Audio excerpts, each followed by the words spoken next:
Guys welcome back to my channel Naukri Geleya ಎಲ್ಲ ನನ್ನ ಸ್ನೇಹಿತರಿಗೆ ಹಾಗೂ ಸಹೋದರಿಗೆ ನಮಸ್ಕಾರ. ಗೆಳೆಯರೆ, ನಿಮ್ಗೆ ಈಗಾಗಲೇ ಗೊತ್ತಿದೆ ಕೆಇಎ ಕಡೆಯಿಂದ BWSSB ಹಾಗೂ KSSIDC ಹಾಗೂ ಅಗ್ರಿಕಲ್ಚರ್ ಡಿಪಾರ್ಟ್ಮೆಂಟ್ ಇಂದು ಎಕ್ಸಾಮಿನೇಷನ್ ಡೇಟ್ಸ್ ಅನೌನ್ಸ್ ಆಗಿದೆ. ಅದರಲ್ಲಿ very important BWSSB and KSSIDC. Okay, ಇದರಲ್ಲಿ ಇರೋಂತಹ AE ಹಾಗೂ AE ಪೋಸ್ಟ್ ವೇಕೆನ್ಸೀಸ್ ಏನಿದಾವೆ ಅದರ ಸಿಲೆಬಸ್ ಏನಿದೆ ಹಾಗೂ ನೀವು ಯಾವುದರ ಮೇಲೆ ನಾವು ಫೋಕಸ್ ಮಾಡಬೇಕಾಗತ್ತೆ ಅಂಡ್ ಈ ಎಕ್ಸಾಮ್ ಪ್ರಿಪರೇಷನ್ಗೆ ಇನ್ನು ಎಷ್ಟು ದಿನ ಉಳಿದಿದೆ? ಬರೀ ಹಾರ್ಡ್ಲಿ ನಿಮ್ಗೊಂದು 20ರಿಂದ 22 ದಿನ ಅಷ್ಟೇ ಉಳಿದಿದೆ. ಇಷ್ಟೇ ಕಡಿಮೆ ದಿನದಲ್ಲಿ ನೀವು ಪ್ರಿಪೇರ್ ಮಾಡಲಿಕ್ಕೆ ಹೇಗೆ ಸಾಧ್ಯ, ಅದನ್ನ ಹೇಗೆ ಪ್ರಿಪೇರ್ ಮಾಡ್ಕೋಬೇಕು, ಎಕ್ಸಾಮ್ ಕ್ರ್ಯಾಕ್ ಮಾಡೋದಕ್ಕೆ ಪ್ರಿಪರೇಷನ್ ಸ್ಮಾರ್ಟ್ ಆಗಿ ಪ್ರಿಪೇರ್ ಮಾಡೋದು ಹೇಗೆ ಅನ್ನೋದು ನಾನು ಈ ವಿಡಿಯೋನಲ್ಲಿ ತಿಳಿಸ್ಕೊಡ್ತೀನಿ. ಸೊ ಫಸ್ಟ್ ನಾವು ಫೋಕಸ್ ಮಾಡೋಣ ನಮ್ಮ ಕ್ಲಾಸಿಫಿಕೇಶನ್ ಆಫ್ ಪೋಸ್ಟ್ ಮೇಲೆ. ಓಕೆ, ಕ್ಲಾಸಿಫಿಕೇಶನ್ ಆಫ್ ಪೋಸ್ಟ್ ನ ನೋಡೋದಾದ್ರೆ ನಿಮಗೆ HK ಹಾಗೂ ನಾನ್ HK ಎರಡರಲ್ಲೂ ವೇಕೆನ್ಸೀಸ್ ಇದಾವೆ, ರೈಟ್? ಸೊ ಇದು ಗ್ರೂಪ್ ಬಿ ವೇಕೆನ್ಸೀಸ್ ಇರೋದ್ರಿಂದ ಉಳಿಕ ಮೂಲ ವೃಂದದಲ್ಲಿ ಇರುವಂತಹ ನಾನ್ HK ವೇಕೆನ್ಸೀಸ್ ಎಷ್ಟು ಅನ್ನೋದು ನೋಡೋಣ. ಯಾವ ಯಾವ ಕ್ಯಾಟಗರಿಗೆ ಬಂದಿದೆ ಏನು ಅನ್ನೋದು ಸಹ ನೋಡಿ. ಓಕೆ, ಸಿವಿಲ್ ಅವರಿಗೆ AE ಸಿವಿಲ್ ಅವರಿಗೆ 13 ವೇಕೆನ್ಸೀಸ್ ಇದಾವೆ ಒಟ್ಟಲ್ಲಿ. ಓಕೆ, ಈ 13 ವೇಕೆನ್ಸೀಸ್ ಅಲ್ಲಿ SCಗೆ ಗ್ರಾಮದಲ್ಲಿ ಒಂದಿದೆ ಅಂಡ್ ಮಾಜಿ ಸೈನಿಕಗೆ ಒಂದಿದೆ, ಹಾಗೂ ಸಾಮಾನ್ಯ ಅಭ್ಯರ್ಥಿನಲ್ಲಿ ಜನರಲ್ ಒಂದಿದೆ, ಹಾಗೂ ಮಹಿಳಾ ಅಭ್ಯರ್ಥಿಗೆ ಒಂದಿದೆ. ನಂತರ 2 ವೇಕೆನ್ಸೀಸ್ ಫಾರ್ ಗ್ರಾಮೀಣ ಅಭ್ಯರ್ಥಿಗೆ, ಒಂದು ಕನ್ನಡ ಮಾಧ್ಯಮ ಅಭ್ಯರ್ಥಿಗೆ, ಈ ತರ ವರ್ಗೀಕರಣ ಮಾಡಿದ್ದಾರೆ. ಅಂಡ್ 3A ಕ್ಯಾಟಗಿರಿಗೆ ಒಂದಿದೆ, 2Bಗೆ ಒಂದು ಪೋಸ್ಟ್ ಇದೆ ಮಹಿಳೆ ಅಭ್ಯರ್ಥಿ, ಹಾಗೂ 2Aಗೂ ಮಹಿಳೆ ಅಭ್ಯರ್ಥಿಗೆ ಒಂದಿದೆ. ಸೊ ಮಹಿಳೆ ಅಭ್ಯರ್ಥಿಗೆ ಒಟ್ಟಲ್ಲಿ 6 ವೇಕೆನ್ಸೀಸ್ ಇದಾವೆ ಗಾಯ್ಸ್. ಸೊ ಮಹಿಳೆ ಅಭ್ಯರ್ಥಿಗಳಿಗೆ ನಾನು ಹೇಳೋದು ಏನಂತಂದ್ರೆ, ನೀವು ಜಸ್ಟ್ ಬಂದು ಎಕ್ಸಾಮ್ನ ಆದ್ರೂ ಅಟೆಂಡ್ ಮಾಡ್ಕೊಳ್ಳಿ. ಜಸ್ಟ್ ಕಟ್ ಆಫ್ ಮಾರ್ಕ್ಸ್ ನ ರೀಚ್ ಮಾಡೋದಕ್ಕೆ ಟಾರ್ಗೆಟ್ ಇಟ್ಕೊಳ್ಳಿ. ಒಟ್ಟಲ್ಲಿ ನಿಮಗೆ 600 ಮಾರ್ಕಿಗೆ ನಿಮ್ಮ ಎಕ್ಸಾಮಿನೇಷನ್ ಇರುತ್ತೆ. ಈ 600 ಮಾರ್ಕ್ 2 ಭಾಗದಲ್ಲಿ ಡಿವೈಡ್ ಆಗಿರುತ್ತೆ. ಒಂದು ಭಾಗ ಬಂದು ನಿಮಗೆ 300 ಮಾರ್ಕ್ ಟೆಕ್ನಿಕಲ್ ಇರುತ್ತೆ, ಟೆಕ್ನಿಕಲ್ ಪೇಪರ್, ಅಂಡ್ ಇನ್ನು ಒಂದು ಬಂದು 300 ಮಾರ್ಕಿಗೆ ಅದು GS ಪೇಪರ್ ಇರುತ್ತೆ. ಓಕೆ, ಸೊ ಟೆಕ್ನಿಕಲ್ ಹಾಗೂ GS ಎರಡೂ ಸೇರ್ಬಿಟ್ಟು ನೀವು 35% ಮಾರ್ಕ್ಸ್ ನ ಕಂಪಲ್ಸರಿ ತಗೋಬೇಕು. 35 ಅಂದ್ರೆ ಎಷ್ಟು? ಎರಡೂ ಸೇರಿದ್ರೆ ನಿಮಗೆ 35% ಬಂದು 210 ಮಾರ್ಕ್ಸ್ ಆಗುತ್ತೆ. ನೆನಪಲ್ಲಿರ್ಲಿ. Okay, 210 marks. ಓಕೆ, 35% ಅಂತಂದ್ರೆ ನಿಮಗೆ 210 ಮಾರ್ಕ್ಸ್ ಮಿನಿಮಮ್ ತಗೋಬೇಕಾಗುತ್ತೆ ಗೈಸ್. ಸೊ ಎರಡೂ ಸೇರಿದ್ರೆ ನಿಮಗೆ 210 ಮಾರ್ಕ್ಸ್ ಅನ್ನು ಪಡಿಬೇಕಾಗುತ್ತೆ. ಇದು ಮಾತ್ರ ನೆನಪಲ್ಲಿರ್ಲಿ, ತುಂಬಾ ಮುಖ್ಯವಾದದ್ದು. ಯಾಕಂದ್ರೆ ನೀವು ಈಗ ಬಂದಿರೋಂತಹ ಸ್ಕೋರ್ ಲಿಸ್ಟ್ ನೋಡೋದಾದ್ರೆ KEA ನಲ್ಲಿ ಬಿಟ್ಟಿರೋಂತಹ BWSSC ಹಾಗೂ KSSIDC ನಲ್ಲಿ ಬಂದಿರೋಂತಹ ಎಲೆಕ್ಟ್ರಿಕಲ್ ವಿದ್ಯಾರ್ಥಿಗಳ ಸ್ಕೋರ್ ಲಿಸ್ಟ್ ನ ನೋಡೋದಾದ್ರೆ ಕಟ್ ಆಫ್ ರೀಚ್ ಆದವರೇ ತುಂಬಾ ಕಡಿಮೆ ಇದ್ದಾರೆ. ನೆನಪಲ್ಲಿರ್ಲಿ, ನಿಮ್ಮ ಮ್ಯಾಕ್ಸಿಮಮ್ ಸ್ಕೋರು 50% ಸಹ ದಾಟಲ್ಲ. ನೆನಪಲ್ಲಿರ್ಲಿ. ಓಕೆ, 50% ಸಹ ದಾಟಲ್ಲ ಅಂದ್ರೆ ಎಷ್ಟು? 300 ಮಾರ್ಕ್ಸ್. ಯಾಕಂದ್ರೆ ಎರಡೂ ಸೇರ್ಬಿಟ್ಟು 300 ಮಾರ್ಕ್ಸ್ ತೆಗಿಬೇಕಂದ್ರೆ ಅಷ್ಟು ಈಸಿ ಅಲ್ಲ. ಈ ಎರಡೂ ಪೇಪರ್ ಅಲ್ಲೂ 50% ಮಾರ್ಕ್ಸ್ ತಗೋಬೇಕು. ಅಥವಾ ಇಲ್ಲಿ 60 ತಗೊಳ್ಳಿ, ಇಲ್ಲಿ 40 ತಗೊಳ್ಳಿ, ಇಲ್ಲಿ 20 ತಗೊಳ್ಳಿ, ಟೆಕ್ನಿಕಲ್ ಅಲ್ಲಿ 20 ತಗೊಳ್ಳಿ, ಕೆಲವೊಬ್ರು ಜನರಲ್ ಅಲ್ಲಿ ತುಂಬಾ ಸ್ಟ್ರಾಂಗ್ ಇದ್ರೆ ಜನರಲ್ ಅಲ್ಲಿ 80% ಮಾರ್ಕ್ಸ್ ನ ಪಡೀರಿ. ಬಟ್ ಒಟ್ಟಲ್ಲಿ ವೆರಿ ಇಂಪಾರ್ಟೆಂಟ್ ಏನಂದ್ರೆ, ಒಂದು ಸಬ್ಜೆಕ್ಟ್ ಸ್ಟ್ರಾಂಗ್ ಇದ್ರೆ ಇನ್ನೂ ಒಂದು ಸಬ್ಜೆಕ್ಟ್ ಸಹ ಸ್ವಲ್ಪ ಸ್ಟ್ರಾಂಗ್ ಮಾಡ್ಕೋಬೇಕಾಗತ್ತೆ. ಸೊ ಇದು AE ಎಕ್ಸಾಮ್ ಇರೋದ್ರಿಂದ ನಿಮಗೆ ಸ್ವಲ್ಪ ಕಾಂಪ್ಲೆಕ್ಸಿಟಿ ಸ್ವಲ್ಪ ಜಾಸ್ತಿನೇ ಇರುತ್ತೆ, ಸ್ವಲ್ಪ ಡಿಫಿಕಲ್ಟಿ ಲೆವೆಲ್ ಒಂದು ಸ್ವಲ್ಪ ಹೆಚ್ಚಲ್ಲೇ ಇರುತ್ತೆ. ಸೊ ಹಾಗಾಗಿ ವೆರಿ ಇಂಪಾರ್ಟೆಂಟ್ ಏನಂದ್ರೆ ನೀವು ಎಕ್ಸಾಮ್ ಸ್ಟ್ರಾಟಜಿನ ತಿಳ್ಕೊಬೇಕಾಗುತ್ತೆ. ಸೊ ನೀವು ಸುಮ್ಮನೆ ಹೋಗಿ ಅಡ್ನೈಟ್ ಗುಡ್ ನೈಟ್ ಅಂತ ಎಲ್ಲ 100ಕ್ಕೂ 100 ಕ್ವಶನ್ ಹಾಕಿ ಬಂದ್ರೆ ಮಾತ್ರ ತಪ್ಪಾಗುತ್ತೆ ಗೆಳೆಯರೆ. ನೆನಪಲ್ಲಿ ಇಟ್ಕೊಳ್ಳಿ, ಗೊತ್ತಿರೋವು ಬರೀ 30 ಕ್ವಶನ್ ಗೊತ್ತಿದೆ ಅಂದ್ರೆ 30 ಕ್ವಶನ್ಗೆ ಟಿಕ್ ಹಾಕಿ ಬನ್ನಿ. ನೆಕ್ಸ್ಟ್ ಪೇಪರ್ ಅಲ್ಲಿ ಅಟ್ಲೀಸ್ಟ್ 40 ಮಾರ್ಕ್ಸ್ ಆದ್ರೂ ತಗೊಳ್ಳೋಕೆ ಪ್ರಯತ್ನ ಪಡಿ. 40 ಮಾರ್ಕ್ ಅಂದ್ರೆ 40 ಕ್ವಶನ್ಸ್ ರೈಟ್ ಆಗೋದಕ್ಕೆ ಪ್ರಯತ್ನ ಪಡಿ. ಫಸ್ಟ್ ಅಲ್ಲಿ 30 ಕ್ವಶನ್ ಸರಿಯಾಗಿದೆ ಅಂದ್ರೆ ಚಿಂತೆ ಇಲ್ಲ, 30 ಕ್ವಶನ್ಸ್ ಹಾಕಿ ಬನ್ನಿ. ಸೆಕೆಂಡ್ ಪೇಪರ್ ಅಲ್ಲಿ ಅಟ್ಲೀಸ್ಟ್ 40 ಮಾಡ್ಕೊಳ್ಳಿ. ಈ ತರ ನೀವು ಒಂದು 70 ಮಾರ್ಕ್ಸ್ ಗಳನ್ನು ಪಡಿತೀರಾ. 70 ಅಂತಂದ್ರೆ 7 3 21 210 ಮಾರ್ಕ್ಸ್ ಅಟ್ಲೀಸ್ಟ್ ಕಟ್ ಆಫ್ ಅಲ್ಲಿ ನೀವು ರೀಚ್ ಆಗ್ತೀರಾ ಗೈಸ್. ಓಕೆ, ಕಟ್ ಆಫ್ ಅಲ್ಲಿ ರೀಚ್ ಆಗ್ತೀರಾ. ಸೊ ಈ ತರ ಒಂದು ಪ್ಲಾನ್ ಮಾಡ್ಕೊಳ್ಳಿ. ಸೊ ನಾನ್ ಸಜೆಸ್ಟ್ ಮಾಡೋದು ಏನಂದ್ರೆ, ಎರಡರಲ್ಲೂ 50% ಆಫ್ ಮಾರ್ಕ್ಸ್ ಅಂದ್ರೆ 50 ಕ್ವಶನ್ಸ್ ಇದರಲ್ಲಿ 50 ಕ್ವಶನ್ಸ್ ಇದರಲ್ಲಿ ಸ್ಕೋರ್ ಮಾಡ್ಕೊಂಡ್ರೆ ಇಲ್ಲಿ 150 ಮಾರ್ಕ್. ಯಾಕಂದ್ರೆ ಮಲ್ಟಿಪ್ಲೈ ಬೈ 3 ಆಗುತ್ತಲ್ವಾ, ಒಂದು ಕ್ವಶನ್ ರೈಟ್ ಆದ್ರೆ 3 ಮಾರ್ಕ್ ಬರುತ್ತೆ. ಸೊ ಇಲ್ಲೂ ಸಹ ಮಲ್ಟಿಪ್ಲೈ ಬೈ 3 ಅಂದ್ರೆ 150, ಎರಡೂ ಸೇರಿದ್ರೆ ನಿಮ್ಗೆ 300 ಮಾರ್ಕ್ ಬರುತ್ತೆ. 300 ಮಾರ್ಕ್ ಬಂದ್ರೆ ಗೈಸ್ ನೆನಪಲ್ಲಿ ಇಟ್ಕೊಳ್ಳಿ, ನೀವೇ ಟಾಪರ್ ಇರ್ತೀರಾ. ಓಕೆ, ಅಂಡ್ ಇದು ಸಿವಿಲಿನ ವರ್ಗೀಕರಣ. ಅದೇ ತರ ಮೆಕ್ಯಾನಿಕಲ್ ವರ್ಗೀಕರಣ ನೋಡೋದಾದ್ರೆ ನಿಮ್ಗೆ ನೋಡ್ಬೋದು, SC ಪರಿಶಿಷ್ಟ ಜಾತಿ ಮಹಿಳಾ ಅಭ್ಯರ್ಥಿಗೆ ಒಂದಿದೆ, ಸಾಮಾನ್ಯ ಅಭ್ಯರ್ಥಿ ಕನ್ನಡ ಮಾಧ್ಯಮಿಗೆ ಒಂದಿದೆ, ಅದು ನಾನ್ HK ನಲ್ಲಿ. ಓಕೆ, ಅಂಡ್ ಕಂಪ್ಯೂಟರ್ ಸೈನ್ಸ್ ಈ ತರ ಸಾಮಾನ್ಯ ಅಭ್ಯರ್ಥಿಗೆ ಒಂದಿದೆ. ಯಾರೆಲ್ಲ ಸಾಮಾನ್ಯ ಅಭ್ಯರ್ಥಿ ಹಾಕಿದ್ರ ನೆನಪಲ್ಲಿ ಇಟ್ಕೊಳ್ಳಿ, ಜಸ್ಟ್ ಕಟ್ ಆಫ್ ಆದ್ರೂ ರೀಚ್ ಮಾಡ್ಕೊಳ್ಳಿ. Okay, very very important. And ಸ್ಥಳೀಯ ವೃಂದದ ಕಲ್ಯಾಣ ಕರ್ನಾಟಕ ವಿವಿಧ ಹುದ್ದೆಗಳ ವರ್ಗೀಕರಣ ಇದು ನೋಡೋಣ. ಈಗ HK ಪೋಸ್ಟ್ ನ ಬಗ್ಗೆ ನಾವು ಡಿಸ್ಟ್ರಿಬ್ಯೂಷನ್ ಬಗ್ಗೆ ನೋಡ್ತಾ ಇದೀವಿ. ಸಹಾಯಕ ಅಭಿಯಂತರ ಸಿವಿಲ್ ಅಲ್ಲಿ ಬರೀ 5 ವೇಕೆನ್ಸೀಸ್ ಇದಾವೆ. 5 ವೇಕೆನ್ಸಿ ಸಾಮಾನ್ಯ ವರ್ಗಕ್ಕೆ ಒಂದಿದೆ, ಜನರಲ್ ಕ್ಯಾಂಡಿಡೇಟ್ ಹಾಗೂ ಮಹಿಳಾ ಅಭ್ಯರ್ಥಿಗೆ ಒಂದಿದೆ. 3A ಕ್ಯಾಟಗರಿನಲ್ಲಿ 1 ವೇಕೆನ್ಸಿ ಇದೆ, 2A ನಲ್ಲಿ ಒಂದಿದೆ. ಪರಿಶಿಷ್ಟ ಜಾತಿ SC ನಲ್ಲಿ ಒಂದು, ಅದು ಕನ್ನಡ ಗ್ರಾಮೀಣ ಅಭ್ಯರ್ಥಿ ಕೊಟ್ಟಿದ್ದಾರೆ. ಓಕೆ, ಗ್ರಾಮೀಣ ಅಭ್ಯರ್ಥಿ ಅಂದ್ರೆ ರೂರಲ್. ಸಹಾಯಕ ಅಭಿಯಂತರ ಮೆಕ್ಯಾನಿಕಲ್ ಬಂದ್ಬಿಟ್ಟು ಜನರಲ್ ಅಲ್ಲಿ 1 ಪೋಸ್ಟ್ ಕೊಟ್ಟಿದ್ದಾರೆ. ಓಕೆ, ಅಂಡ್ ಇದಾದ ನಂತರ ಇನ್ನ ಇಲ್ಲಿಗೆ BWSSB ಮುಕ್ತಾಯ ಆಗುತ್ತೆ. ಸೊ ಇದೇ ತರ KSSIDC ನಲ್ಲೂ ಸಹ ವೇಕೆನ್ಸೀಸ್ ನಾವು ನೋಡೋಣ ಎಷ್ಟೆಷ್ಟಿದಾವೆ ಅನ್ನೋದು. ಓಕೆ ನೋಡಿ, ಕ್ಲಾಸಿಫಿಕೇಶನ್ ಅಲ್ಲಿ ಕೊಟ್ಟಿದ್ದಾರೆ. ಪರಿಶಿಷ್ಟ ಜಾತಿ ಇದು ಸಹಾಯಕ ಅಭಿಯಂತರ ಸಿವಿಲ್ ಮಾತ್ರ ಕೊಟ್ಟಿದ್ದಾರೆ. ಓಕೆ, ವೃಂದದಲ್ಲಿ ಇರುವಂತ ಒಂದೇ ಒಂದು ಪೋಸ್ಟ್ ಯಾವ್ದು ನೋಡಿ, ಅದು ಪರಿಶಿಷ್ಟ ಜಾತಿಗೆ ಇತರ ಕ್ಯಾಂಡಿಡೇಟ್ ಇದೆ. ಓಕೆ, ಒಂದು ವೇಕೆನ್ಸಿ ಇದೆ AE ಸಿವಿಲ್ ಅವರಿಗೆ. ಓಕೆ, ಸೊ ಹಾರ್ಡ್ಲಿ ಸ್ಟೂಡೆಂಟ್ಸ್ ನಾನ್ ಸಜೆಸ್ಟ್ ಮಾಡೋದು ಏನಂದ್ರೆ, ಎಷ್ಟು ಜನ ನೀವು ಹಾಕಿದ್ದೀರಾ ಅಷ್ಟು ಜನನು ಅಟೆಂಡ್ ಮಾಡಿ, ಒಬ್ರು ಮಿಸ್ ಮಾಡ್ಕೋಬೇಡಿ. ಯಾಕೆ ಅಂತಂದ್ರೆ ಅಟೆಂಡೆನ್ಸ್ ತುಂಬಾ ಕಡಿಮೆ ಇರೋ ಕಾರಣದಿಂದ, ಕಡಿಮೆ ಪೋಸ್ಟ್ ಇದೆ ಅಂತ ಹೇಳಿ ಕೆಲವು ಹುಡುಗರು ಹೋಗೋದೇ ಇಲ್ಲ, ಕೆಲವೊಬ್ಬರಿಗೆ ದೂರದಲ್ಲಿ ಬಿದ್ದಾಗ ಅಟೆಂಡ್ ಮಾಡಕ್ಕೆ ಹೋಗೋದಿಲ್ಲ. ಸೊ ಆ ಮಿಸ್ಯೂಸ್ ಮಾಡ್ಕೋಬೇಡಿ, ಅಟೆಂಡ್ ಮಾಡಿ, ಯೂಸ್ ಮಾಡ್ಕೊಳ್ಳಿ. ಯಾಕಂದ್ರೆ ಅಪ್ಲಿಕೇಶನ್ ಆಗಿ ಫೀ ಪೇ ಮಾಡಿರ್ತೀರಾ. ಸೊ ಅಟ್ಲೀಸ್ಟ್ ಒಂದು ಅಟೆಂಪ್ಟ್ ಆದ್ರೂ ಕೊಡಿ, ಸೊ ದಟ್ ನಿಮಗೆ ಎಕ್ಸಾಮಿನೇಷನ್ ಪ್ಯಾಟರ್ನ್ ಗೊತ್ತಾಗುತ್ತೆ. ಅಂಡ್ ಎಫಿಷಿಯನ್ಸಿ ಇತ್ತಂತಂದ್ರೆ 210 ಮಾರ್ಕ್ಸ್ ತಗೊಂಡ್ರಂತಂದ್ರೆ ಶಾರ್ಟ್ ಲಿಸ್ಟ್ ಆಗೋ ಚಾನ್ಸ್ ಜಾಸ್ತಿ ಇರುತ್ತೆ. ಸೊ ಮಿಸ್ ಮಾಡ್ಕೋಬೇಡಿ. So I suggest everyone to attend. Okay, ಈಗ ನಾವು ಎಕ್ಸಾಮಿನೇಷನ್ ಸ್ಟ್ರಾಟಜಿ ಬಗ್ಗೆ ನೋಡೋಕ್ಕಿಂತ ಮುಂಚೆ ಸಿಲೆಬಸ್ ಗೊತ್ತಾಗಬೇಕು ನಮಗೆ, ಕರೆಕ್ಟಾ? ಸೊ ಈಗ ಕ್ಲಾಸಿಫಿಕೇಶನ್ ಆಫ್ ಪೋಸ್ಟ್ ಅಷ್ಟೇ ನೋಡಿದೀವಿ ನಾವು, ಏನು ವರ್ಗೀಕರಣ ಅಷ್ಟೇ ನೋಡಿದೀವಿ. ಈಗ ನಾವು ನೋಡಿರೋದು ಬರೀ ಕ್ಲಾಸಿಫಿಕೇಶನ್ ಮಾತ್ರ. ಸೊ ನಾವೀಗ ಏನ್ ನೋಡೋಣ ಅಂತಂದ್ರೆ ಎಕ್ಸಾಮಿನೇಷನ್ ಡೇಟ್. ತುಂಬಾ ಜನ ಎಕ್ಸಾಮಿನೇಷನ್ ಡೇಟೇ ಮರ್ತು ಬಿಡ್ತಾರೆ. ಎಕ್ಸಾಮಿನೇಷನ್ ಡೇಟ್ ಯಾವಾಗಿದೆ ಅನ್ನೋದ್ರ ಬಗ್ಗೆ ನೋಡೋಣ. ಫಸ್ಟ್ ಎಕ್ಸಾಮ್ ನಡೆಯೋದು ಯಾರ್ದು ಅಂದ್ರೆ HK ಅವರದು ಎಕ್ಸಾಮ್ ನಡೆಯುತ್ತೆ. ಸೊ HK ಅವರ ಎಕ್ಸಾಮ್ ಡೇಟ್ ನೋಡೋದಾದ್ರೆ HK ವಿದ್ಯಾರ್ಥಿಗಳದು. ಓಕೆ ನೋಡಿ, HK ವಿದ್ಯಾರ್ಥಿ ಗ್ರೂಪ್ A ಹಾಗೂ ಗ್ರೂಪ್ B ಎರಡೂ ಹುದ್ದೆಗಳಿಗೆ ವೇಕೆನ್ಸಿಗೆ ಕೊಟ್ಟಿರೋಂತಹ ನೋಡಿ, ಸಹಾಯಕ ಅಭಿಯಂತರ ಸಿವಿಲ್ ಹಾಗೂ ಸಹಾಯಕ ಅಭಿಯಂತರ ಮೆಕ್ಯಾನಿಕಲ್ ಸಾಮಾನ್ಯ ಜ್ಞಾನ ಅಂದ್ರೆ ಇದೇ GS ಪೇಪರ್ ನಾನು ಹೇಳ್ತಿರೋದು. GS ಪೇಪರ್ ಒಂದಿರುತ್ತೆ, ಅದು ಮಾರ್ನಿಂಗ್ 10:30 to 12:30 ಇರುತ್ತೆ. 300 ಮಾರ್ಕ್ಸ್ ಇರುತ್ತೆ, 100 ಕ್ವಶನ್ಸ್ ಇರುತ್ತೆ, ನೆನ್ಪಿಟ್ಕೊಳ್ಳಿ. ಅಂಡ್ ನೆಗೆಟಿವ್ ಇದೆ, ಮಿಸ್ ಮಾಡ್ಕೋಬೇಡಿ. 4ನೇ ತಾರೀಕು ಶನಿವಾರ ಆಗುತ್ತೆ. ಸೊ 4ನೇ ತಾರೀಕು ಶನಿವಾರ ಜುಲೈ. ಸೊ ಅವತ್ತಿನ ದಿನನೇ ನಿಮಗೆ ಮಾರ್ನಿಂಗ್ ಸಹಾಯಕ ಅಭಿಯಂತರ ಪೇಪರ್ KSSIDC ಹಾಗೂ BWSSB ನಡೆಯುತ್ತೆ. ಓಕೆ, ಸೊ ಅದೇ ತರ ಸಿವಿಲ್ ಮೆಕ್ಯಾನಿಕಲ್ 2ನೇ ಪೇಪರ್ ಅಂದ್ರೆ ಸ್ಪೆಸಿಫಿಕ್ ಪೇಪರ್ ಸಹ ನಡೆಯುತ್ತೆ. ಅಂದ್ರೆ ಟೆಕ್ನಿಕಲ್ ಪೇಪರ್ ನಾವು ಏನ್ ಹೇಳ್ತಿದ್ದಲ್ವ ಆ ಟೆಕ್ನಿಕಲ್ ಪೇಪರ್ ಸಹ ಅದೇ ದಿನ ಮಧ್ಯಾಹ್ನ ನಡೆಯುತ್ತೆ ಗೈಸ್. ಸೊ ದಯಮಾಡಿ ಚೆನ್ನಾಗಿ ಪ್ರಿಪೇರ್ ಮಾಡ್ಕೊಳ್ಳಿ. ಇದು ಕಲ್ಯಾಣ ಕರ್ನಾಟಕ ವಿಭಾಗದವರಿಗೆ ಮಾತ್ರ. HK ಡೇಟ್ಸ್ ಇದು ನೆನಪಲ್ಲಿರ್ಲಿ. HK ದವ್ರಿಗೆ ಎಕ್ಸಾಮ್ ನಡೆಯೋದು ಬರೀ 4ನೇ ತಾರೀಕು ಮಾತ್ರ. 4ನೇ ತಾರೀಕು ಮಾತ್ರ HK ದವ್ರಿಗೆ. ಈಗ NHK ಬಂದ್ರೆ 5ನೇ ತಾರೀಕು. 5ನೇ ತಾರೀಕು NHK ಅವರದು, 4ನೇ ತಾರೀಕು HK ಅವರದು. ಓಕೆ, ಫಸ್ಟ್ HK ಆದ ನಂತರ NHK. ಓಕೆ, ಈಗ NHK ಎಕ್ಸಾಮ್ ಡೇಟ್ಸ್ ನೋಡೋದಾದ್ರೆ 5ನೇ ತಾರೀಕು ಕೊಟ್ಟಿದ್ದಾರೆ. ಅದು ಯಾವಾಗ? ಭಾನುವಾರ. ಶನಿವಾರ ಆದ ನಂತರ ನೆಕ್ಸ್ಟ್ ಡೇನೆ ನಿಮ್ಮ ಪೇಪರ್ ಇರುತ್ತೆ NHK ಅವ್ರದ್ದು. ಸಹಾಯಕ ಕಾರ್ಯಪಾಲಕ ಅಭಿಯಂತರ ನೋಡಿ, KSSIDC ನಲ್ಲಿ ಅಸಿಸ್ಟೆಂಟ್ ಎಕ್ಸಿಕ್ಯೂಟಿವ್ ಇಂಜಿನಿಯರ್ ಯಾರೆಲ್ಲ ಅಪ್ಲೈ ಮಾಡಿದಾರ, ನಿಮ್ಮದು ಸಿವಿಲ್ ಎಕ್ಸಾಮಿನೇಷನ್ ಸಹ ಅವತ್ತೇ ನಡೆಯುತ್ತೆ ಮಾರ್ನಿಂಗ್. ಜನರಲ್ ಪೇಪರ್ ಇದು. ಅಂಡ್ BWSSB ಮೆಕ್ಯಾನಿಕಲ್ ಹಾಗೂ ಕಂಪ್ಯೂಟರ್ ಸೈನ್ಸ್ AEಗೆ ಯಾರೆಲ್ಲ ಅಪ್ಲೈ ಮಾಡಿದ್ದಾರೆ ಅವ್ರದ್ದು ಎಕ್ಸಾಮ್ ನಡೆಯುತ್ತೆ. ಅಂಡ್ ನಂತರ ಸಹಾಯಕ ಅಭಿಯಂತರ ಸಿವಿಲ್ BWSSB ಇರ್ಬೋದು, KSSIDC ಇರ್ಬೋದು, ಅಥವಾ ಕೃಷಿ ಮಾರಾಟ ಇಲಾಖೆ ಇರ್ಬೋದು, ಮೂರದಲ್ಲ ಹಾಕಿರೋರ್ಗೂ ಸಹ ಅವತ್ತಿನ ದಿನ ಸೇಮ್ ಒಂದು ಪೇಪರ್ ಬರೆದ್ರೆ ಸಾಕು. ನೀವು ಇನ್ ಕೇಸ್ BWSB, KSSIDC, ಕೃಷಿ ಮಾರಾಟ ಇಲಾಖೆ ಮೂರಕ್ಕೂ ಹಾಕಿದ್ದೀರಾ ಅಂತಂದ್ರೆ ಮೂರಕ್ಕೂ ಒಂದೇ ಪೇಪರ್ ಬರೆಯೋದು, 3 ಸಲ ಬರೆಯೋದು ಬೇಕಾಗಲ್ಲ. ಓಕೆ, ಸೊ ಅದಕ್ಕಾಗಿ ಎಕ್ಸಾಮ್ ನಮ್ಮ ಅಟೆಂಡ್ ಮಾಡೋದು ಮಾತ್ರ ಮಿಸ್ ಮಾಡ್ಕೋಬೇಡಿ. ಇಟ್ಸ್ ಮೈ ರಿಕ್ವೆಸ್ಟ್ ಅಂತ ಅನ್ಕೊಳ್ಳಿ. ಓಕೆ, ಅಂಡ್ ಇದು ಜನರಲ್ ಪೇಪರ್ದಾಯ್ತು. ಅಂಡ್ ಇದೇ ತರ ನಿಮಗೆ ಸ್ಪೆಸಿಫಿಕ್ ಪೇಪರ್ ಮಧ್ಯಾಹ್ನ ಇರುತ್ತೆ. ಅದೇ ಸೇಮ್ ಎಕ್ಸಾಮಿನೇಷನ್ಸ್ ಸ್ಪೆಸಿಫಿಕ್ ಪೇಪರ್ ಮಧ್ಯಾಹ್ನ ಇರುತ್ತೆ.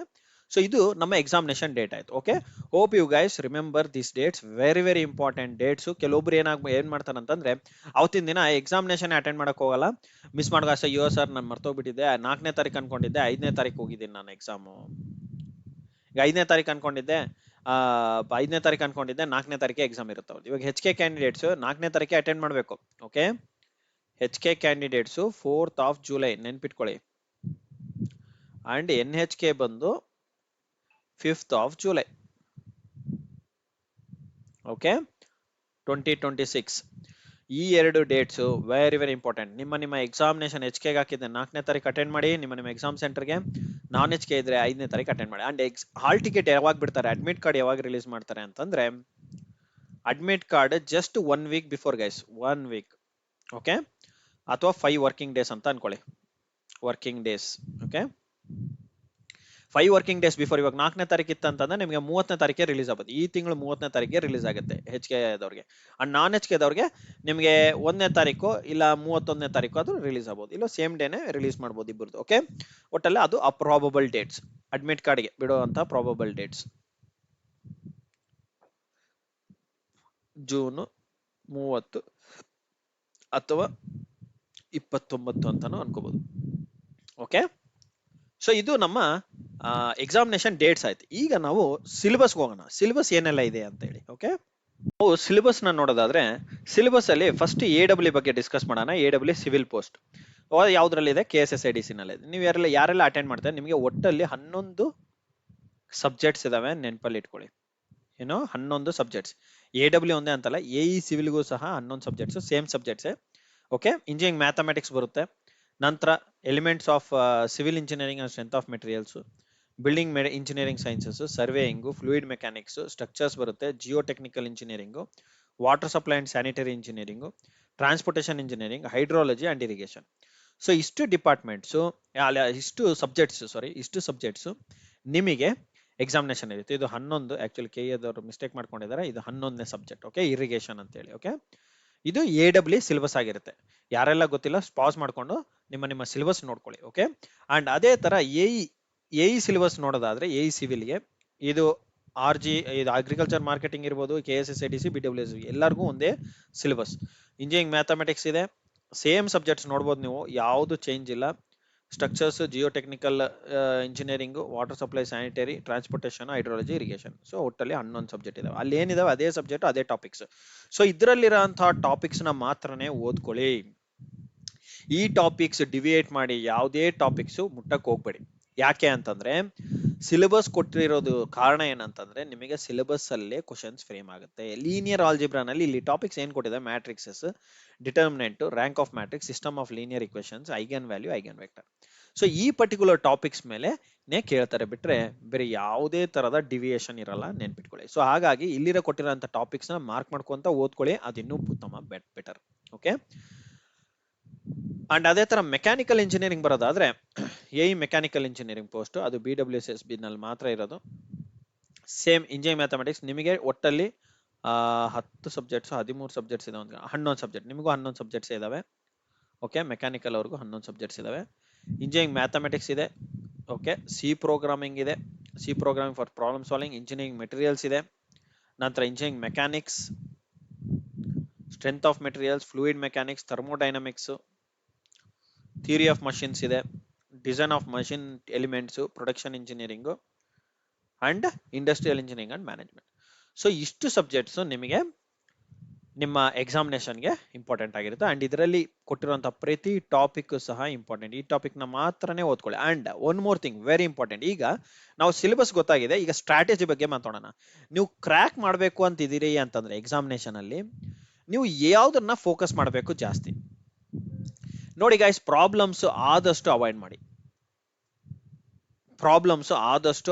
ಮಾಡಿ, ಬಿಕಾಸ್ ಪ್ರಾಬ್ಲಮ್ಸ್ ಮೇಲೆ ಜಾಸ್ತಿ ಕೇಳ್ತಾ ಇಲ್ಲ. ಆಲ್ಮೋಸ್ಟ್ ಥಿಯರಿ ಓರಿಯೆಂಟೆಡ್ ಕ್ವಶನ್ಸ್ ಬರ್ತಾ ಇದೆ, ಥಿಯರಿ ಓರಿಯೆಂಟೆಡ್ ಜಾಸ್ತಿ ಇರುತ್ತೆ. ಓಕೆ, ಥಿಯರಿ ಮೇಲೆ ಜಾಸ್ತಿ ಫೋಕಸ್ ಮಾಡಿ. ಸ್ಟೇಟ್ಮೆಂಟ್ ಓರಿಯೆಂಟೆಡ್ ಇರುತ್ತೆ, ಮ್ಯಾಚ್ ದ ಫಾಲೋಯಿಂಗ್ ಇರುತ್ತೆ, names, definitions. Okay, and formulas ಏನಾದ್ರೆ formulas very important. Just formulas ಆದ್ರೂ ನೋಡ್ಕೊಳ್ಳಿ, ಪ್ರಾಬ್ಲಮ್ ಬಿಡಿಸಕ್ ಬಂದಿಲ್ಲದೆ ಅಂದ್ರೆ ತೊಂದರೆ ಇಲ್ಲ, ಫಾರ್ಮುಲಾ ನೋಡ್ಕೊಳ್ಳಿ. ಬೇಸಿಕ್ ಸ್ಟೆಪ್ಸ್ ನ ನೋಡ್ಕೊಳ್ಳಿ, ವೆರಿ ಬೇಸಿಕ್ ಸ್ಟೆಪ್ಸ್. ಓಕೆ, ಯಾವ್ದನ್ನ ಡಯಾಗ್ರಾಮ್ಸ್ ಇದೆ, ಕ್ಯಾರೆಕ್ಟರಿಸ್ಟಿಕ್ಸ್ ಇದೆ, ಅದನ್ನ ನೋಡ್ಕೊಳ್ಳಿ, ಮರಿಬೇಡಿ. ಮತ್ತೆ ಯಾವ್ದನ್ನ ನಿಮ್ಮ ಸರ್ಕ್ಯೂಟ್ಸ್ ಇದೆ, ಒಂದೇ ಸರ್ಕ್ಯೂಟ್ಸ್ ನ ನೋಡ್ಕೊಳ್ಳಿ. ಅಂಡ್ ಕೆಲವೊಂದು ವಾಲ್ಸ್ ಪಿಕ್ಟೋರಿಯಲ್ ಡಯಾಗ್ರಾಮ್ ಇದೆ, ಆ ವಾಲ್ಸ್ ಡಯಾಗ್ರಾಮ್ ಸಹ ನೋಡ್ಕೊಳ್ಳಿ. ಓಕೆ, ಅಂಡ್ ಸಿವಿಲ್ ಅಲ್ಲಿ ಸಹ ಇಲ್ಲಿ ನೋಡಿ ಟಾಪಿಕ್ಸ್ ಅಲ್ಲಿ ಏನೆಲ್ಲ ಕೊಟ್ಟಿದ್ದಾರೆ, ಈ ಟಾಪಿಕ್ಸ್ ಅನ್ನ ಬಿಟ್ಟು ಡಿವಿಯೇಟ್ ಆಗಕ್ ಹೋಗ್ಬೇಡಿ. ವೆರಿ ಇಂಪಾರ್ಟೆಂಟ್, ಥಿಯರಿ ಮಾತ್ರ ಫೋಕಸ್ ಮಾಡಿ, ಪ್ರಾಬ್ಲಮ್ಸ್ ಆದಷ್ಟು ಅವಾಯ್ಡ್ ಮಾಡಿ. ಥಿಯರಿನಲ್ಲಿ ಮ್ಯಾಚ್ ದ ಫಾಲೋಯಿಂಗ್ ತರ ಯಾವ್ದನ್ನ ಇತ್ತ ನೋಡ್ಕೊಳ್ಳಿ. Okay. Math the following type, same similarities types, ಇಷ್ಟು ಟೈಪ್ಸ್ ಇದಾವೆ ಅಂತ ಕೊಟ್ಟಾಗ ಆ ಟೈಪ್ಸ್ ಅಲ್ಲಿ ಡೆಫಿನೇಷನ್ಸ್ ಕೇಳ್ಬೋದು ಅಥವಾ ಅದ್ರ ಫಾರ್ಮುಲಾಸ್ ಕೇಳ್ಬೋದು, ಎಕ್ಸಾಂಪಲ್ಸ್ ಕೇಳ್ಬೋದು. ಓಕೆ. ಇಲ್ಲಿ ಟೈಪ್ಸ್ ಆಫ್, ಇಲ್ಲಿ ನೋಡ್ಬೋದು ನೀವು, ಇಟ್ಸ್ ಪ್ರಾಪರ್ಟೀಸ್ ಅಂತ ಕೊಟ್ಟಿದ್ದಾರೆ. ಯಾವ್ದೆಲ್ಲ ಪ್ರಾಪರ್ಟೀಸ್ ಇಲ್ಲಿ ನೋಡಿ, force and its types. So force ಅಲ್ಲಿ ಎಷ್ಟು ಟೈಪ್ಸ್ ಬರುತ್ತೆ, ಆ ಟೈಪ್ಸ್ ಗೆ ಫಾರ್ಮುಲಾಸ್ ಏನಂತ ಒಂದು ಕ್ವಶನ್ ನ ಫ್ರೇಮ್ ಮಾಡ್ಬೋದು. ಅಷ್ಟು ಟೈಪ್ಸ್ ನ ಸಹ ಅವರೇ ಕೊಟ್ಟಿರ್ತಾರೆ, ಹಾಗೂ ಅದ್ರ ಫಾರ್ಮುಲಾನು ಸಹ ಕೊಟ್ಟಿರ್ತಾರೆ. ಜಸ್ಟ್ ನೀವು ಮ್ಯಾಪಿಂಗ್ ಮಾಡ್ಬೇಕು ಯಾವ್ದೆಲ್ಲ ಸರಿ ಇದೆ ಅಂತ. ಸೊ ಈ ತರನು ಕೇಳ್ಬೋದು. ಕಾನ್ಸೆಪ್ಟ್ ಆಫ್ ಈಕ್ವಿಲಿಬ್ರಿಯಂ ಅಂತಿದೆ, and building stones, bricks, cement, ಇದ್ರ ಮೇಲೆ ಒಂದು ಪ್ರಾಪರ್ಟೀಸ್, ಇಷ್ಟು ಪ್ರಾಪರ್ಟೀಸ್ ಅಂತ ಕೊಟ್ಟು ಯಾವ್ದು ಇದರ ಪ್ರಾಪರ್ಟಿ ಅಲ್ಲ ಅಂತಾನೂ ಸಹ ಕೇಳ್ಬೋದು. ಸೊ ಟೈಪ್ಸ್ ಆಫ್ ಬೀಮ್ಸ್ ಅಂತ ಕೊಟ್ಟಿದ್ದಾರೆ, ಬೀಮ್ಸ್ ಅಲ್ಲಿ ಎಷ್ಟು ರಕ ಬರ್ತಾವ ಬೀಮ್ಸ್ ನೋಡ್ಕೊಳ್ಳಿ. ಆದ್ಮೇಲೆ ಅದರ ಬೀಮ್ಸ್ ವೆರಿ ಇಂಪಾರ್ಟೆಂಟ್ ಕ್ಯಾರೆಕ್ಟರಿಸ್ಟಿಕ್ಸ್ ಏನಿದೆ ಅದನ್ನ ನೋಡ್ಕೊಳ್ಳಿ. ಅಂಡ್ ಅದರಲ್ಲಿ ಏನಾದ್ರು ಇಂಪಾರ್ಟೆಂಟ್ ಫ್ಯಾಕ್ಟರ್ಸ್ ಇದಾವೆ ಲೈಕ್ ಫಾರ್ಮುಲಾಸ್ ಅಂತಂದ್ರೆ ಆ ಫಾರ್ಮುಲಾಸ್ ಮೇಲೆ ಜಾಸ್ತಿ ಸ್ಟ್ರೆಸ್ ಮಾಡ್ಕೊಂಡು ಓದಿ. Okay. And examples very important, examples ನ ಬಿಡಬೇಡಿ. ಸರ್ಕ್ಯೂಟ್ ಡಯಾಗ್ರಾಮ್ಸ್ ಯಾವ್ದಾನ ಇದೆ, ಸರ್ಕ್ಯೂಟ್ ಡಯಾಗ್ರಾಮ್ಸ್ ನೋಡ್ಕೊಳ್ಳಿ. ಅಂಡ್ ಡಯಾಗ್ರಾಮ್ಸ್ ಯಾವ್ದಿದ್ರೂ ಸಹ ಡಯಾಗ್ರಾಮ್ಸ್ ನೋಡ್ಕೊಳ್ಳಿ. ಬೇಸಿಕ್ ಡಯಾಗ್ರಾಮ್, ಜಸ್ಟ್ ಒಂದು ಇಂಜಿನಿಯರ್ ಅದನ್ನ ನೋಡಿದ್ದೆ ಐಡೆಂಟಿಫೈ ಮಾಡ್ಬೇಕು, ಓ ಇದು so and so type of beam, ಈ ತರ ಎಲ್ ಶೇಪ್ ಅಲ್ಲಿ ಇದೆ, ಓಕೆ ಇದು ಯಾವ ತರ ಬೀಮ್ ಬರುತ್ತೆ, ಇಲ್ಲಿ ಯಾವ ಟೈಪ್ ಬೀಮ್ ಹಾಕ್ಬೇಕು, ಸೊ ಏನ್ ಕತೆ ಇದನ್ನ ನೀವು ನೋಡ್ಕೋಬೇಕಾಗತ್ತೆ. ಬೆಂಡಿಂಗ್ ಮೂವ್ಮೆಂಟ್ ಇರ್ಬೋದು, shear force, bending stresses, shear stresses ಎಷ್ಟು ಟೈಪ್ ಇದಾವೆ, ಸಿಲಿಂಡರ್ಸ್ ಅಲ್ಲಿ ಎಷ್ಟು ತರ ಇದಾವೆ, ಟಾರ್ಷನ್ ಅಂದ್ರೆ ಏನು, ಎಲ್ಲ ಡೆಫಿನೇಷನ್ಸ್ ನೋಡ್ಕೊಳ್ಳಿ ಗೈಸ್. ಡೆಫಿನೇಷನ್ಸ್ ನೋಡ್ಕೊಳ್ಳಿ, ಎಕ್ಸಾಂಪಲ್ಸ್ ನೋಡ್ಕೊಳ್ಳಿ, ಟೈಪ್ಸ್ ನೋಡ್ಕೊಳ್ಳಿ. ಓಕೆ. ಪ್ರಾಬ್ಲಮ್ಸ್ ಮಾತ್ರ ಆದಷ್ಟು ಅವಾಯ್ಡ್ ಮಾಡಿ, ಯಾಕಂದ್ರೆ ಪ್ರಾಬ್ಲಮ್ಸ್ ಆಲ್ಮೋಸ್ಟ್ ಕೇಳ್ತಾ ಇಲ್ಲ ಈಗ. ಪ್ರಾಬ್ಲಮ್ಸ್ ನಿಮಗೆ ಪ್ರಾಬ್ಲಮ್ ಅಂತಾನೆ ಒಂದು ಇಂಜಿನಿಯರಿಂಗ್ ಮ್ಯಾಥಮೆಟಿಕ್ಸ್ ಇಟ್ಬಿಟ್ಟಿದ್ದಾನೆ, ಇದೇ ನಿಮಗೆ ಪ್ರಾಬ್ಲಮ್. ಇದರಲ್ಲೂ ಸಹ ಕೆಲವೊಂದು ಮಾತ್ರನೇ ಪ್ರಾಬ್ಲಮ್ಸ್ ಕೊಡ್ತಾರೆ, ಬಿಟ್ರೆ ಇನ್ನು ಆಲ್ಮೋಸ್ಟ್ ನಿಮಗೆ ಥಿಯರಿ ಓರಿಯೆಂಟೆಡ್ ಫ್ಯಾಷನ್ ಅಲ್ಲೇ ಕೊಡ್ತಾರೆ. ಓಕೆ. ಇದರಲ್ಲಿ ತುಂಬಾ ಬೇಸಿಕ್ಸ್ ಕ್ವಶನ್ಸ್ ನ ಸಾಲ್ವ್ ಮಾಡ್ಕೊಳ್ಳಿ, ಜಾಸ್ತಿ ಇನ್ ಡೀಪ್ ಆಗಿ ಸಹ ಹೋಗ್ಬೇಡಿ. ಓಕೆ. ಅಂಡ್ ಆದಷ್ಟು ನೀವು ಏನಾದ್ರು ಸ್ವಲ್ಪ ಇಂಜಿನಿಯರಿಂಗ್ ರಿಲೇಟೆಡ್ ಓದ್ಬೇಕು ಅನ್ಕೊಂಡ್ರೆ ಸ್ವಲ್ಪ ನಿಮ್ಮ recent conducted KEA conducted papers ಯಾವ್ದನ್ನ ಇದ್ರೆ ಅದನ್ನ ನೋಡ್ಕೊಳ್ಳಿ. ಓಕೆ. ಕೆಇಎ ಕಂಡಕ್ಟೆಡ್ ಪೇಪರ್ಸ್ ಇರ್ಬೋದು ಅಥವಾ ಕೆಪಿಎಸ್ಸಿ ಕಂಡಕ್ಟೆಡ್ ಪೇಪರ್ಸ್ ಇದ್ರೆ ಅದನ್ನ ಸಹ ರೆಫರ್ ಮಾಡಿ. ಅಂಡ್ ಗೇಟ್ ಏನಾದ್ರೂ ಇದೆ ಗೇಟ್ ನ ಸಹ ರೆಫರ್ ಮಾಡ್ಕೊಳ್ಳಿ. Okay. And engineering services, so ಇವು 4 ಪೇಪರ್ಸ್ ನ ರೆಫರ್ ಮಾಡ್ಕೊಳ್ಳಿ, ಸೊ ದಟ್ ಅಟ್ ಲೀಸ್ಟ್ ಒಂದು ಲೆವೆಲ್ ಆದ್ರೂ ನೀವು ಸ್ವಲ್ಪ ಪ್ರಿಪೇರ್ ಮಾಡಿರ್ತೀರಾ. ಓಕೆ. ಬಟ್ ಥಿಯರಿ ಮೇಲೆ ಜಾಸ್ತಿ ಫೋಕಸ್ ಮಾಡಿ. ಒತ್ತಡ, I suggest most of them to attend only in the theory aspects. Okay. So ಈಗ ನಾನು ನಿಮಗೆ ಥಿಯರಿನ ಹೇಳಿದ್ದೀನಿ, ಏನಂದ್ಲ ನೋಡ್ಕೋಬೇಕು ಏನಿಲ್ಲ ಅಂತ. ಥಿಯರಿ ಸಹ ನಿಮಗೆ ಗೊತ್ತಾಗಿದೆ, ಸಿಲೆಬಸ್ ಸಹ ಗೊತ್ತಾಗಿದೆ, ಕ್ಲಾಸಿಫಿಕೇಶನ್ ಆಫ್ ಪೋಸ್ಟ್ ಸಹ ಗೊತ್ತಾಗಿದೆ, ಸಬ್ಜೆಕ್ಟ್ಸ್ ಯಾವ್ದೆಲ್ಲ ಕವರ್ ಆಗಿದೆ ಅಂತಾನೂ ಸಹ ನಾನು ನಿಮಗೆ ತಿಳಿಸ್ಕೊಟ್ಟಿದ್ದೀನಿ. ಓಕೆ. ಸಬ್ಜೆಕ್ಟ್ಸ್ ಇದ್ರಲ್ಲಿ ಸ್ವಲ್ಪ ಅವು ಮಿಕ್ಸ್ ಆಗಿದೆ, ಕನ್ಫ್ಯೂಸ್ ಆಗ್ಬೇಕು ಹೋಗ್ಬೇಡಿ. ನಿಮಗೆ ಕೊಟ್ಟಿರೋಂಥ ಸಬ್ಜೆಕ್ಟ್ಸ್ ನ ನೋಡ್ಕೊಂಡು ಅಲ್ಲಿ ಪ್ರಿಪೇರ್ ಮಾಡ್ಕೊಳ್ಳಿ. ಅಂಡ್ ಇದಾದ ನಂತರ ವೆರಿ ಇಂಪಾರ್ಟೆಂಟ್, ನಿಮಗೆ ಹಾರ್ಡ್ಲಿ ಇನ್ನು ಡೇಸ್ ಜಾಸ್ತಿ ಇಲ್ಲ, ತುಂಬಾ ಕಡಿಮೆ ದಿನಗಳ ಇರೋ ಕಾರಣದಿಂದ ಬರೀ 21ರಿಂದ 22 ದಿನ ಮಾತ್ರನೇ ಉಳಿದಿದೆ. So focus more on the theory aspect with past question papers. ಅಷ್ಟು ನೋಡ್ಕೊಳ್ಳಿ ಈಗ ಸದ್ಯಕ್ಕೆ, ಯಾಕಂದ್ರೆ ಈ 21 ದಿನದಲ್ಲಿ ನೀವು ಇಂಜಿನಿಯರಿಂಗ್ ಸಿಲೆಬಸ್ನೆಲ್ಲ ತಿರುವಾಕೋದು ಇಂಪಾಸಿಬಲ್ ಕೇಸ್. ಯಾರನ್ನ ತಿರುವು ಹಾಕ್ತಾರೆ ಅಂತಂದ್ರೆ ಅವ್ರು ಮೇ ಬಿ ರೋಬೋಟೇ ಇರಬೇಕು. ಸೊ ಆದಷ್ಟು ಆಲ್ರೆಡಿ ಇರೋಂತಹ ಪ್ರಾಕ್ಟಿಕಲ್ ಅಪ್ಲಿಕೇಶನ್ಸ್ ಮೇಲೆ ಜಾಸ್ತಿ ಫೋಕಸ್ ಮಾಡಿ. ಅಂಡ್ GS ಬಂದಾಗ GS ಮಾತ್ರ ನೀವು ಪಾಸ್ಟ್ ಒಂದು ವರ್ಷದ್ದು ಕರೆಂಟ್ ಅಫೇರ್ಸ್ ನ ನೋಡ್ಕೊಂಡು ಹೋಗಿ. ಒಂದು ವರ್ಷ ಕರೆಂಟ್ ಅಫೇರ್ಸ್ ಹಾಗೂ ನಂತರ ರೀಸೆಂಟ್ ಆಗಿ ಬಂದಿರೋಂಥ ಪೇಪರ್ಸ್ ಅಲ್ಲಿ ಬಂದಿರೋಂಥ ನ್ಯೂಸಸ್ ಇರ್ಬೋದು, ಅಂಡ್ ಟಾಪಿಕ್ಸ್ ರಿಲೇಟೆಡ್ ಲೈಕ್ ನಮ್ಮ ಎಲೆಕ್ಷನ್ಸ್ ನಡೀತಾ ಇದೆ ಈಗ ಸದ್ಯಕ್ಕೆ, ಎಲೆಕ್ಷನ್ಸ್ ಬಗ್ಗೆ ನೋಡ್ಕೊಳ್ಳಿ, ಎಲೆಕ್ಷನ್ಸ್ ಅಲ್ಲಿ ಬರೋಂಥ ಕಮಿಟೀಸ್ ಬಗ್ಗೆ ನೋಡ್ಕೊಳ್ಳಿ. ಓಕೆ. ಅಂಡ್ ಈಗ ನೆಕ್ಸ್ಟ್ ಇನ್ ಫ್ಯೂಚರ್ ಅಲ್ಲಿ ಯಾವ ಡೇಸ್ ಇದಾವೆ, ಇಂಪಾರ್ಟೆಂಟ್ ಡೇಸ್ ನೋಡ್ಕೊಳ್ಳಿ. ಆ ಡೇಸ್ ಮೇಲೆ ಯಾರೆಲ್ಲ ಇಂಪಾರ್ಟೆಂಟ್ ವ್ಯಕ್ತಿಗಳಿದಾರೆ ಅವ್ರ ಹೆಸರು ನೋಡ್ಕೊಳ್ಳಿ. ಸ್ಪೋರ್ಟ್ಸ್ ಬಗ್ಗೆ ಸ್ವಲ್ಪ ನೋಡ್ಕೊಳ್ಳಿ, ಸೈನ್ಸ್ ಅಂಡ್ ಟೆಕ್ನಾಲಜಿ, ಎಕನಾಮಿ ಇರ್ಬೋದು. ಸೊ ಇವೆಲ್ಲ ರೀಸೆಂಟ್ ಆಗಿ ಕವರ್ ಆಗಿರೋಂತಹ ನ್ಯೂಸ್ ಅಲ್ಲಿ ಬಂದಿರೋಂತಹ ಟಾಪಿಕ್ಸ್ ಮೇಲೆ ಅದರ ರಿಲೇಟೆಡ್ ಸ್ಟ್ಯಾಟಿಕ್ ಕಂಟೆಂಟ್ ನ ನೋಡ್ಕೊಳ್ಳಿ. ಲೈಕ್ ಸಬ್ಜೆಕ್ಟ್ಸ್ ಅಲ್ಲಿ ಬಂದ್ರೆ ಜಿಯೋಗ್ರಫಿ ಅಂತ ಬಂದಾಗ, ಜಿಯೋಗ್ರಫಿನಲ್ಲಿ ಯಾವುದೋ ಒಂದು ಪ್ಲೇಸ್ ಅಲ್ಲಿ ಏನೋ ಒಂದು ಈವೆಂಟ್ ನಡೆದಿದೆ ಅಂತಂದ್ರೆ ಅದು ನಮ್ಮ ಕರ್ನಾಟಕ ರಿಲೇಟೆಡ್ ಅಲ್ಲಿ, ಆ ಕರ್ನಾಟಕದ ರಿಲೇಟೆಡ್ ಅಲ್ಲಿ ಬಂದಿರೋ ಅಂತ ಸ್ಟ್ಯಾಟಿಕ್ ಜಿಕೆ. ಇವಾಗ ಮೈಸೂರು ಬಗ್ಗೆ ಮಾತಾಡಿದ್ರೆ ಮೈಸೂರು ಮಹಾರಾಜರ ಬಗ್ಗೆ ನೋಡ್ಕೊಳ್ಳಿ, ಅದ್ರ ಮೇಲೆ ಕ್ವಶನ್ ಬರೋ ಚಾನ್ಸಸ್ ಜಾಸ್ತಿ ಇದೆ. ಈಗ ರೀಸೆಂಟ್ ಆಗಿ ನಡೆದಿರೋ ಅಂತ ಸಿಚುಯೇಷನ್ಸ್, ಈ past papers of BWSSB conduct ಆಗಿರೋಂಥ AE ಎಲೆಕ್ಟ್ರಿಕಲ್ ಅವ್ರಿಗೆ ಬಂದಿರೋಂತಹ HK and non HK GS paper ಸಹ ರೆಫರ್ ಮಾಡ್ಕೊಳ್ಳಿ, ಸೊ ದಟ್ ನಿಮ್ಗೆ ಹೆಲ್ಪ್ ಆಗುತ್ತೆ. ಸೊ ನಾನು ಹೇಳಿರೋ ಹಾಗೆ ನೀವು 50% ಸ್ಕೋರಿಂಗ್ ಮಾಡ್ಕೊಂಡಿದ್ದೀರ ಅಂತಂದ್ರೆ ನಿಮ್ಮ ಸ್ಟ್ರಾಟಜಿಗೆ ಅನ್ಬೀಟಬಲ್ ಆಗುತ್ತೆ. ಅಂಡ್ GS ಅಲ್ಲಿ ವೆರಿ ಇಂಪಾರ್ಟೆಂಟ್, ಸ್ಕಿಪ್ ಮಾಡದೇ ಇರೋಂತಹ ಟಾಪಿಕ್ಸ್ ಯಾವಂದ್ರೆ science and technology and aptitude. So aptitude ಅಲ್ಲಿ ಸ್ವಲ್ಪ ಫೋಕಸ್ ಮಾಡಿ. 13 ಕ್ವಶನ್ಸ್ ಬರುತ್ತೆ ಗೈಸ್, ನೆನ್ಪಿಟ್ಕೊಳ್ಳಿ. 13 ಕ್ವಶನ್ಸ್ ಓನ್ಲಿ ಆಪ್ಟಿಟ್ಯೂಡ್ ಇರುತ್ತೆ. 13 ಕ್ವಶನ್ಸ್ ಅಲ್ಲಿ ಬಂತಂದ್ರೆ ಸೈನ್ಸ್ ಅಂಡ್ ಟೆಕ್ನಾಲಜಿ ಒಂದು 10-15 ಮಾಡ್ಕೊಂಡ್ರೆ ಅಂತಂದ್ರೆ, ಇನ್ನು ಕರೆಂಟ್ ಅಫೇರ್ಸ್ ಒಂದು ವರ್ಷದ್ದು ನೋಡ್ಕೊಂಡು ಹೋದ್ರೆ ಅಂತಂದ್ರೆ 20-21 ದಿನದಲ್ಲಿ ಒಂದು 10 ದಿನ ಹಾಫ್ ಕರೆಂಟ್ ಅಫೇರ್ಸ್ ನೋಡ್ಕೊಳ್ಳಿ, ಇನ್ನು ಟೆಕ್ನಿಕಲ್ ಓದ್ಕೊಂತ ಬನ್ನಿ. ಸೊ ಈ ತರ ಮಾಡೋದ್ರಿಂದ ನೀವು ಅಟ್ಲೀಸ್ಟ್ ಒಂದು 50% ಅಲ್ಲಿ ಸ್ಕೋರ್ ಮಾಡೋದಕ್ಕೆ ಹೆಲ್ಪ್ ಆಗುತ್ತೆ ಅಂತ ನಾನು ನನ್ನ ಐಡಿಯಾವನ್ನು ನಿಮ್ಮ ಹತ್ರ ಶೇರ್ ಮಾಡ್ತಾ ಇದ್ದೀನಿ. And so discipline today is a success tomorrow ಅಂತ ಕರೀತಾರೆ. ಸೊ ಇಷ್ಟು ಹೇಳ್ತಾ ನಾನು ನನ್ನ ವಿಡಿಯೋನ ಮುಗಿಸ್ತಾ ಇದ್ದೀನಿ. ಇನ್ನೂ ಯಾರಿಗಾದ್ರೂ ಏನಾದರೂ ಮಾಹಿತಿ ಬೇಕಿತ್ತು ಅಂತಂದ್ರೆ ದಯಮಾಡಿ ಕಮೆಂಟ್ ಬಾಕ್ಸಲ್ಲಿ ಕಮೆಂಟ್ ಮಾಡಿ, and I will try my best to provide you the answer. And all mechanical students, civil aspirants and computer science cadets ಎಲ್ಲರಿಗೂ ಹೇಳೋದೇನಂತಂದ್ರೆ, wish you all the best for your examination and prepare well in a strategic manner to beat the unbeatable show. Okay, ಚೆನ್ನಾಗಿ prepare ಮಾಡಿಕೊಂಡು ಚೆನ್ನಾಗಿ score ಮಾಡಿ ಹಾಗೂ select ಆಗಿ guys. ಇಷ್ಟು ಹೇಳ್ತಾ ನಾನು ನನ್ನ ವಿಡಿಯೋನ ಮುಗಿಸ್ತಾ ಇದ್ದೀನಿ. ಈ ವಿಡಿಯೋನ ಎಲ್ಲರಿಗೂ ಶೇರ್ ಮಾಡಿ, ಹಾಗೂ ನಿಮಗೆ ಈ ವಿಡಿಯೋನಲ್ಲಿ ಕೊಟ್ಟಿರೋಂಥ ಕಂಟೆಂಟ್ ನಿಮಗೆ ಹೆಲ್ಪ್ ಆಗಿತ್ತು ಅಂತಂದ್ರೆ ದಯಮಾಡಿ ಸಬ್ಸ್ಕ್ರೈಬ್ ಮಾಡ್ಕೊಳ್ಳೋದು ಮಾತ್ರ ಮರಿಬೇಡಿ. ಸಬ್ಸ್ಕ್ರೈಬ್ ಮಾಡ್ಕೊಳ್ಳಿ. ಇದೇ ಥರದ ಹೆಚ್ಚಿನ ಮಾಹಿತಿಗಾಗಿ ನಮ್ಮ ಚಾನಲ್ನ ವಿಸಿಟ್ ಮಾಡ್ತಾ ಇರಿ. And I wish you all the best. See you in the next session guys. Good day, take care, bye.